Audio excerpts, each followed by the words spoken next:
Today we're going to talk about magnets and magnetic fields.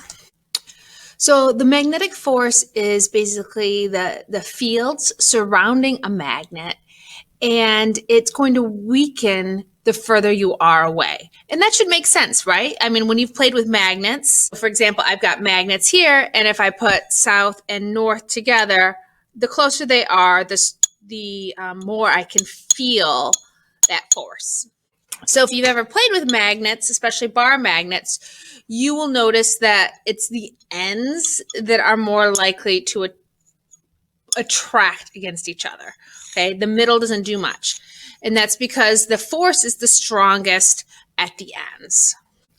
Just like in static electricity, like poles will repel. So a north next to a north, you'll feel repulsion, and a south next to a south, you'll feel repulsion.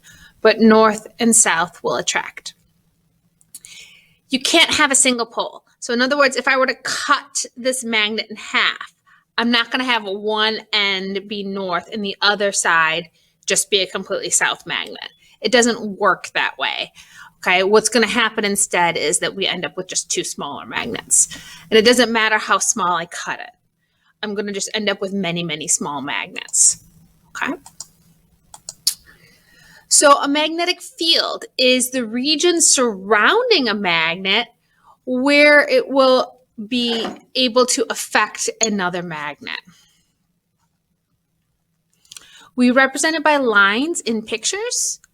So it's going to look something like this, but we can actually see it ourselves with magnetic filings.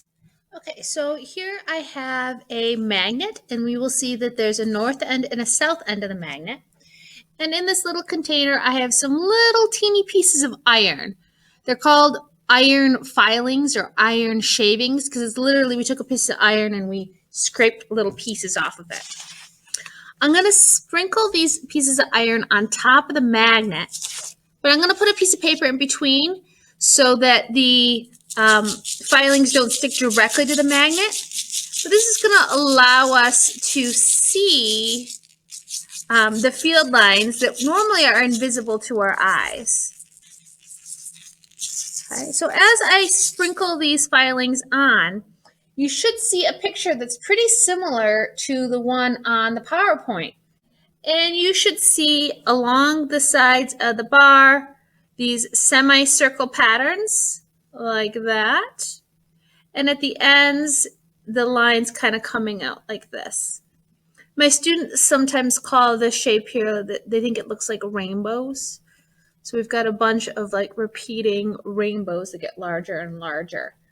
You kind of have to squint at it, but when you do, you can kind of see how it is very similar to the picture next to it on the screen, just turned on its side.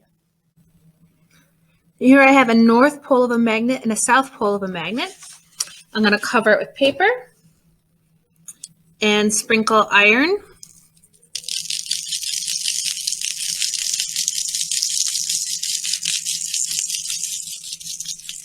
And you will notice that we are showing signs of attraction between the two poles. See these more or less straight lines here. And then we have a small crescent or semicircle here. And then this part of the magnet down here should look like a single bar magnet as far as the pattern. Okay.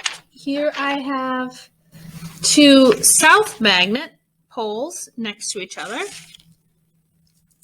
And since they're like poles, we should see repulsion here. So can you see how these lines in the middle look like they are bending away from each other? That is a sign of repulsion. This case is south-south, but we would see the same thing if we did north and north in the middle. So this is just a pictorial representation of what we just saw with the magnetic filings. And here we have like poles, and we are seeing repulsion, which was the same thing, again, that we saw with the magnetic filings.